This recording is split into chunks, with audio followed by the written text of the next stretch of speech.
రాముడు లక్ష్మణుని శాంతపరచటం. రాముడు: సోదరా లక్ష్మణ, శాంతించు, తొందరపడకు. మహాబుద్ధిశాలి అయిన భరతుడే స్వయంగా వస్తున్నప్పుడు మనకు ధనస్సుతో గాని కత్తితో గాని ఏం పని ఉంటుంది? బంధువుల్ని మిత్రుల్ని చంపుకుని సంపాదించే రాజ్యం నాకు విషంతో సమానం. ఓ లక్ష్మణ, నేను రాజ్యాభిషేకానికి అంగీకరించింది కూడా మీకోసమే, కానీ నా కోసం కాదు. ధర్మం కానీ, అర్థం కానీ, కామం కానీ, ఈ రాజ్యం కానీ మీ అందరి సుఖ సంతోషాల కోసమే కావాలని అన్నాను, కానీ నా ఒక్కడి కోసం కాదు. ఇది నా ఖడ్గం మీద ప్రమాణం చేసి చెబుతున్నాను. నేను రాజ్యాన్ని కోరుకున్నది సోదరులైన మిమ్మల్ని అందరినీ కూడగట్టుకునేందుకు, మీ సుఖం కోసమేనని ప్రతిజ్ఞ చేసి చెప్తున్నాను. లక్ష్మణ, నేను కావాలనుకుంటే ఈ సమస్త భూమండలాన్ని నా ఆధిపత్యంలోకి తెచ్చుకోగలను. అధర్మంతో వచ్చే ఇంద్ర పదవిని కూడా నేను ఇష్టపడను. లక్ష్మణ, భరతుడు, నీవు, శత్రుఘ్నుడు అనుభవించని సుఖాన్ని కించిత్ అయినా నేను కోరుకోను. ఒకవేళ అటువంటి కోరిక ఉంటే దాన్ని అగ్నిలో కాల్చి భస్మం చేస్తానే గాని అనుభవించను. ఇది సత్యం. ఓ వీరుడా, నాకు ప్రాణం కంటే ప్రియమైన వాడు, సోదరులందరి పట్ల ప్రేమ కలవాడు అయిన భరతుడు అయోధ్యకు తిరిగి వచ్చి ఉంటాడు. నేను జటావల్కధారినై నీతోనూ సీతతోనూ వనవాసానికి పంపబడినట్లు తెలుసుకొని ఉంటాడు. ధర్మాత్ముడైన భరతుడు పెద్ద కొడుకే. రాజ్యాధికారాన్ని పొందాలనే కులాచారం తెలిసిన వాడవటం చేత ఎంతో దుఃఖించి ఉంటాడు. వ్యాకులత చెందిన మనస్సు గలవాడై మనల్ని చూసేందుకు సేనలను పరివారాన్ని వెంటబెట్టుకొని వస్తున్నాడని నాకు అనిపిస్తోంది. యుద్ధానికి కాదని నా నిశ్చితాభిప్రాయం. తల్లి కైకేయీదేవికి కలిగిన దుష్టమైన ఆలోచనకు ఆమెను దూషించి తిరిగి నాకు రాజ్యాభిషేకాన్ని చేయించేందుకు తండ్రి గారిని ఒప్పించి నా కోసం వస్తున్నాడని అనుకుంటున్నాను. ఎందుకంటే భరతుడికి నా పట్ల ఉన్న ప్రేమ, ధర్మబుద్ధి నేను చక్కగా ఎరుగుదును.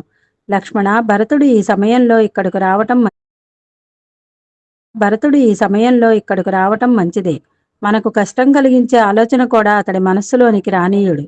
భరతుని ధర్మశీలం గురించి నాకు బాగా తెలుసు. ఇంతకు పూర్వం ఎప్పుడైనా భరతుడు మనకు ఏ చిన్న కష్టమైనా కలిగించాడా? కనీసం అటువంటి అవమానాన్ని కూడా మనకు కలిగించలేదే. అటువంటి ధర్మపరాయణుడైన మన సోదరుణ్ణి శంకించటం ఏమీ బాగాలేదు. నీవు భరతుణ్ణి ఏమైనా పరుషమైన మాటలతో బాధ పెట్టినట్లయితే అవన్నీ నన్ను అన్నట్లుగానే భావిస్తాను. లక్ష్మణ, లోకంలో ఎక్కడైనా తండ్రి తన పుత్రుణ్ణి చంపుకుంటాడా? సోదరుడు తన ప్రాణ సమానుడైన సోదరుణ్ణి చంపుకుంటాడా? ఒకవేళ నీవు రాజ్యం కోసమే ఇంత కఠినంగా మాట్లాడుతూ ఉంటే ఈ రాజ్యాన్ని లక్ష్మణునికి ఇమ్మని భరతుడితో చెబుతాను.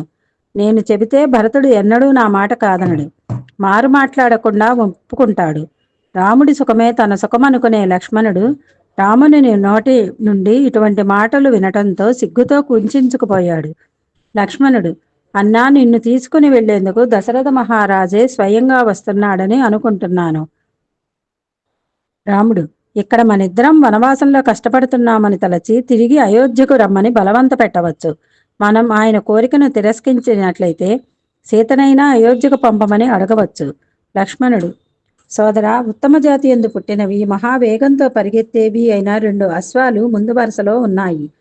మన తండ్రి గారు ఉపయోగించే శతఘ్నయ అనే గజరాజు సైన్య మధ్యలో హుందాగా నడిచి వస్తోంది, చూశావా? అన్నా, ఆ ఏనుగుపై ఎప్పుడూ తెల్లటి ఛత్రం అమర్చబడి ఉండేది కదా, ఎందువల్లనో ఆ శ్వేత ఛత్రం కనిపించటం లేదు. నాకేదో అనుమానంగా ఉంది. అప్పుడు రాముడు తమ్ముడు లక్ష్మణుని చెట్టు దిగి రమ్మన్నాడు. వెంటనే లక్ష్మణుడు చెట్టు దిగి వచ్చి అన్నగారి ఎదుట నిలబడ్డాడు. వారిద్దరూ భరతుడి చతురంగ బలాలన్నీ అక్కడికి 1.5 యోజనాల దూరంలో విడిది చేసి ఉండటం చూశారు. వీడియోస్ మీ మొబైల్ కి నోటిఫికేషన్ గా రావాలంటే సబ్స్క్రైబ్ చేసుకుని పక్కనే ఉన్న బెల్ ఐకాన్ కూడా యాక్టివేట్ చేసుకోండి.